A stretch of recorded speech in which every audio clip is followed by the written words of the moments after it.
C'est une charge noble que je vais assumer pleinement et avec détermination, avait déclaré le chef de l'État gabonais lors de son allocution ce jour-là.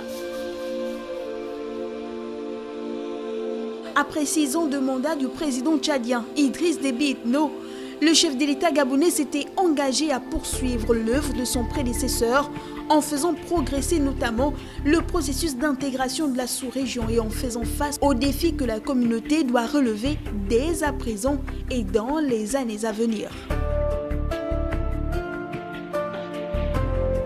Tout en comptant sur le soutien et l'appui de ses pairs, Ali Bongo Ondimba a promis de se focaliser au cours de son mandat sur des domaines prioritaires tels que les réformes de la communauté, la paix et la sécurité, l'intégration physique et économique, l'environnement et le développement durable, les accords de partenariat économique avec l'Union européenne.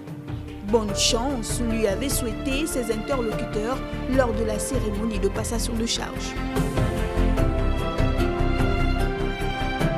Durant son mandat, le chef de l'État gabonais, garant de la réforme institutionnelle, n'aura ménagé aucun effort dans le processus de la mise en œuvre de la réforme institutionnelle de la CEAC, depuis qu'elle avait été annoncée en 2015 à N'Djamena au Tchad.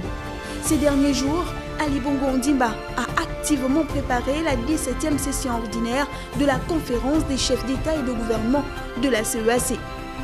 L'enjeu de cette grand-messe était de faire le point sur la réforme historique adoptée en décembre dernier lors d'un sommet extraordinaire organisé à Libreville au Gabon qui modifiait sensiblement l'architecture institutionnelle de la CEAC.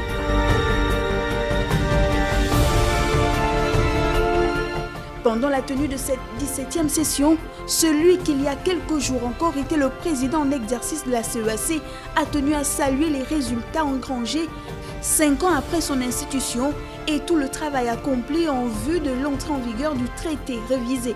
Ratifié à ce jour par 8 États sur 11, ce traité révisé adopté le 18 décembre 2019 devra consacrer l'entrée en vigueur le 18 août prochain de la commission de la CEAC, nouvel organe exécutif en remplacement du secrétariat général.